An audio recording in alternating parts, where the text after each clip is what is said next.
I'm Megan Gleason. I'm Dan Boyd. Thanks so much for joining us for another episode of Rounding Up the Roundhouse.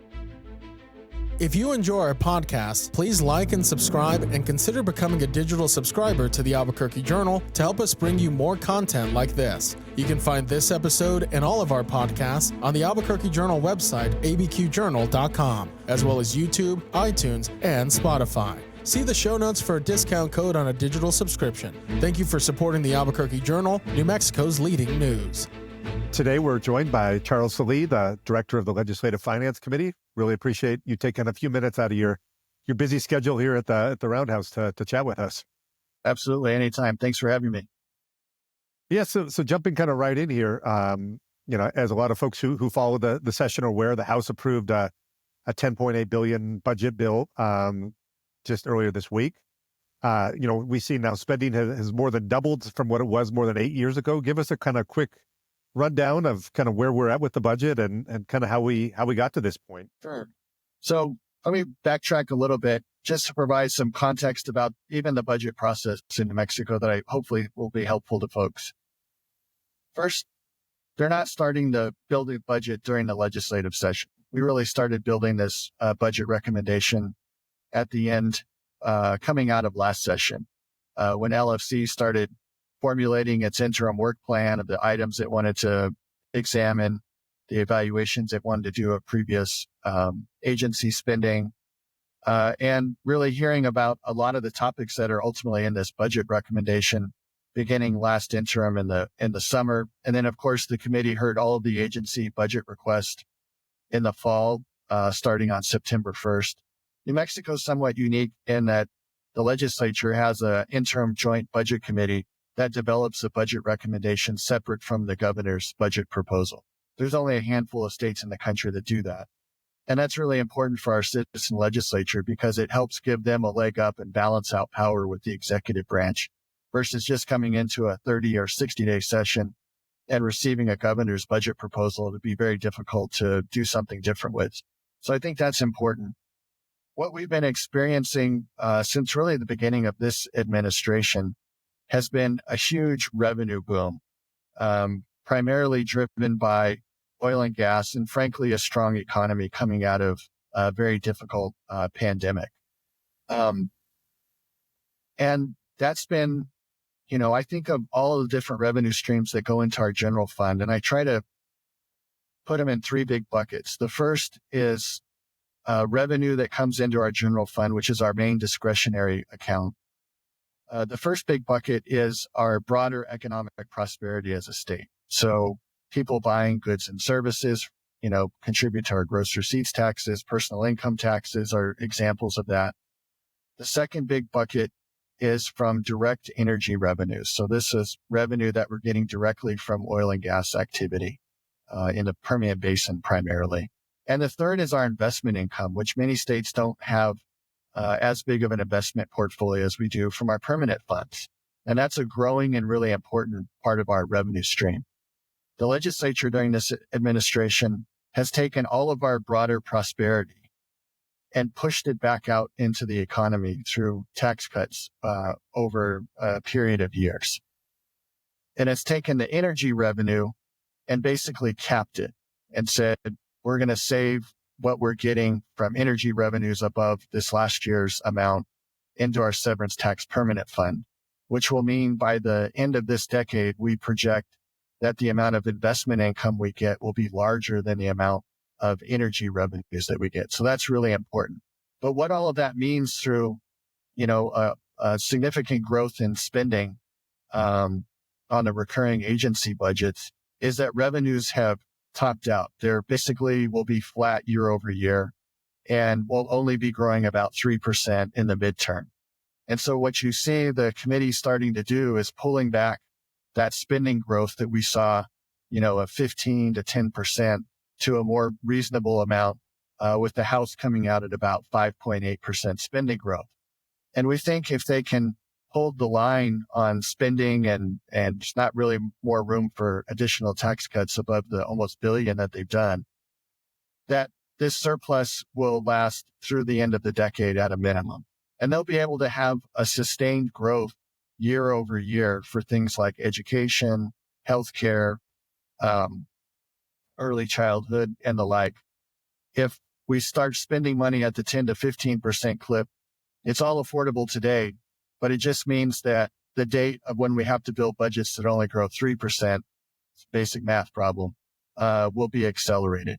So that's what you're seeing is kind of the agency the appropriators trying to bring agency budgets in line with a more sustainable growth rate over time. We've never been able to do this before as a state, in terms of look over the next 5 to 10 years because of that energy volatility that we'd always experienced, where we come out of a session and be worried about just making it through the next fiscal year.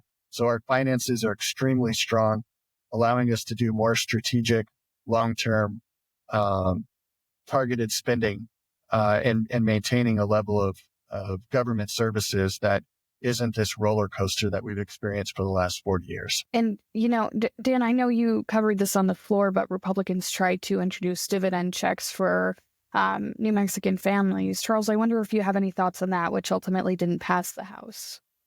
Well, the legislature's done that in the past through the form of rebates. That would need to be separate legislation. You can't do it through House Bill 2 if that's a policy priority. And every spending decision, even with this amount of money, has trade-offs. Is that the best use of that dollar in terms of the value or return that you may get from it? So the House ultimately chose to make investments in big water projects that can get done, transitional housing for homeless population or people that are unhoused. They chose to maintain those investments to try to solve some of those big immediate problems, as opposed to that other strategy that was proposed. And Charles, I wanted to ask you about cash reserves. I mean, I remember starting out as a reporter when 10% reserves was kind of the target, and this is money that's set aside and not spent in the budget in case revenues don't materialize. Now, this budget bill, I think, is north of 30% reserves.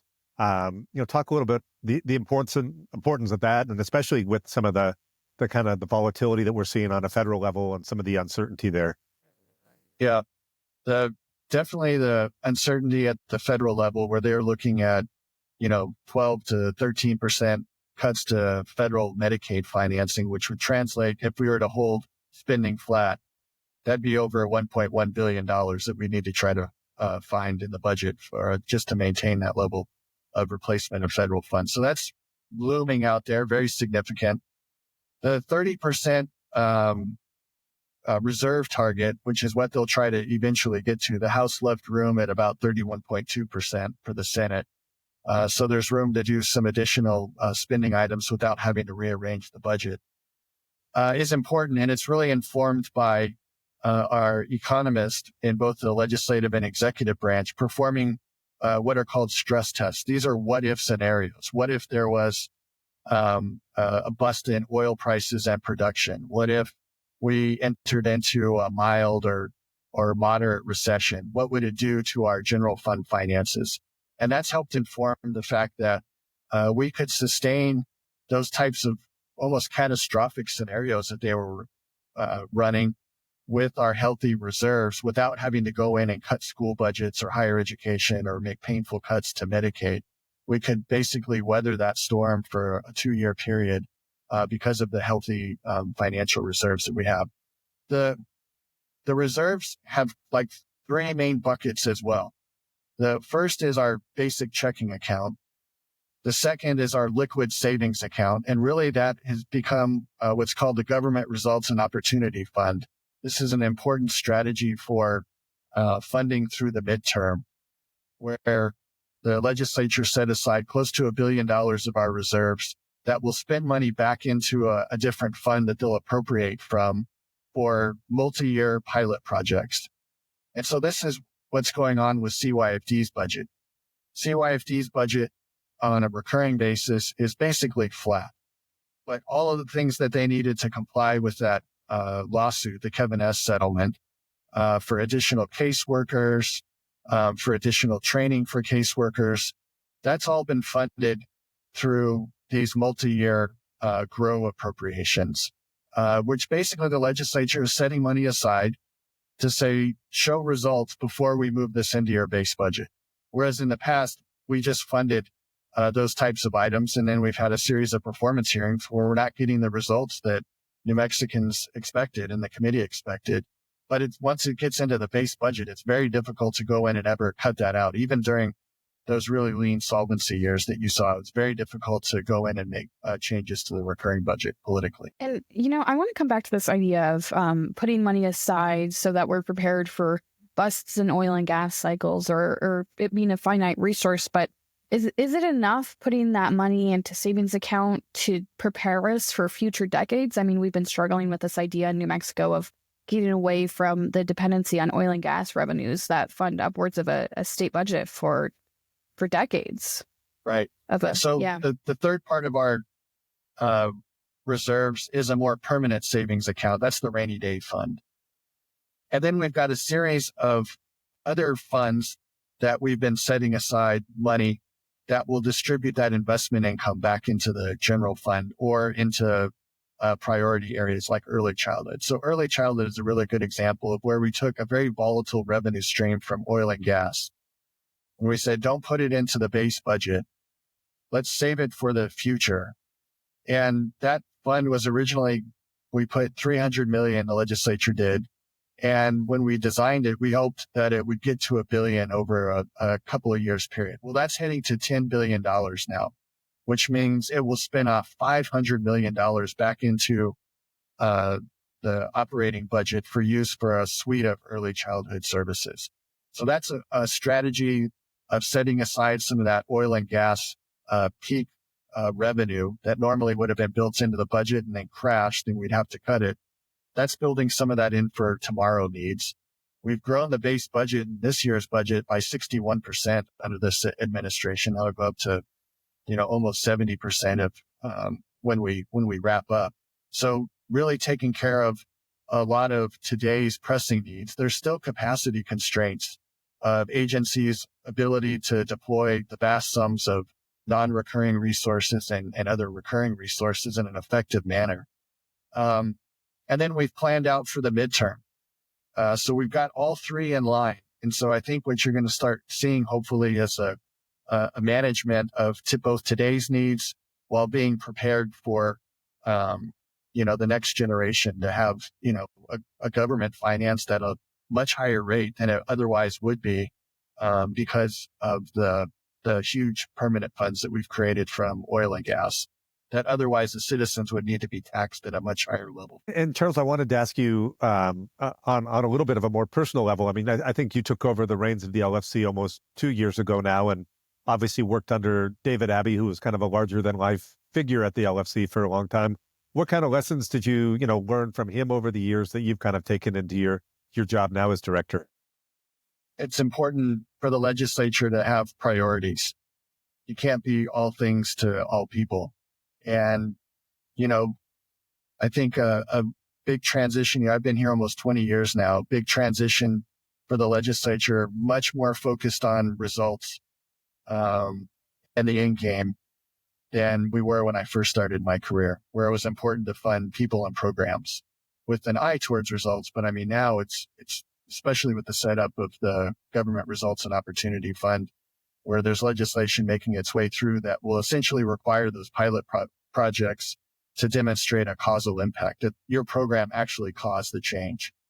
That's really revolutionary in state governments. And as we see the budget head over to the Senate side of the roundhouse, I wonder if you have any sneak peeks of what we could expect as it keeps moving along? Sure. They have been hearing the large agency budgets along with House appropriations. I just briefed them this morning on some of the more detailed changes in the recurring section of the budget and the compensation package this morning. And I would expect that they will continue to learn more about what the House did and put its own, and Senate Finance will put its own stamp on the budget and send it back to the House and see where it goes from there. And before we let you go, Charles, you kind of touched on this earlier, but it seems like in the past, we've always seen this kind of roller coaster of big revenue booms and then kind of a bust, and this particular upswing, has been kind of more dramatic and more sustained than any I've seen during my time covering the roundhouse. But, Do you think the state is positioned, kind of if and when revenues do drop back down or oil production, declines? I do. In terms of oil production is driving a lot of this increase. And like I said, a strong economy where we recovered quickly coming out of COVID, the legislature, in my views, returned the strength of that revenue back into the economy.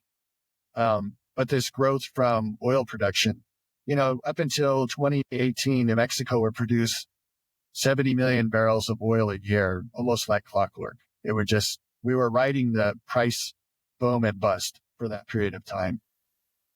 Last year, New Mexico produced 700 million barrels of oil. So massive increase, second largest oil producing state in the country, one of the top 3 oil plays in Southeast New Mexico and the entire world. The peak, when will it come? The economists that we talk to project maybe a peaking or a plateauing at the end of this decade. And then depending on which economists you talk to, either a flattening out or a long gradual decline. The revenues being put away and not built into the budget will replace that lost oil revenue almost dollar for dollar if it goes according to plan over the next couple of decades. So from that standpoint, that's good. The downside to that is replacing that revenue dollar for dollar means that you're kind of driven with an overall flat budget from an important component of your revenue stream, which means that we got to make sure that the spending that we're doing today counts, that it gets good results. And so LFC had prioritized investments that focused on making us a more prosperous state. That's first is boosting people's per capita earned income. The second is, shifting our focus to ensuring access to high quality healthcare, including behavioral health. And the third are investments to make New Mexico a nicer place to live, quality of life. That's everything from finishing clean drinking water and wastewater projects versus piecemeal funding them, to public safety and behavioral health initiatives, to nice amenities. The legislature, for example, has funded a number of different quality of life regional recreation center grants where communities have built new rodeo arenas. The Dimming, a retirement community, built a new lake with playscapes for children and families to make their community a nicer place to live. We can afford to do all of those things with the kind of revenues that we're seeing if we can get into a more sustainable recurring spending path, like I said, for at least the next 5 or 6 years, be able to do this year in and year out. Yeah, certainly a lot going on at the legislature. And, before we let you go, we've been asking our guests on the podcast. It's a grueling floor debate. It's going on for hours. What is your caffeine or food pick-me-up? What's going to get you through it? Well, I had stopped drinking coffee for about 5 years and started drinking my Americanos every morning. So it's been helping. But I think that overall the appropriations process has been very deliberate. It's been very open in both chambers. It's been orderly. And I think hopefully the people in New Mexico will find that refreshing, orderly and very results driven and results oriented. And I think you'll see more of that in Senate Finance as we wrap this up. Yeah, and certainly a lot of agreement, it seems, between the legislature and the executive branch this year as well. There was a lot of movement in the House to try to find common ground with the executive where there may have been differences coming into the session between the LFC and the executive recommendation. So we really appreciate you taking the time. LFC folks are always really helpful for us in trying to understand some of these complicated bills and budget issues. And, we rely a lot on the FIRs that you all work on and some of that and some of your background help. So appreciate you taking the time to talk with us and some of the listeners, and, good luck over the final 4 weeks here of the session. Thanks so much for having me. For all our listeners out there, keep updated with our coverage at abqjournal.com and find our podcasts on YouTube, Apple Podcasts, and Spotify. But otherwise, we'll see you next time. Thanks for listening.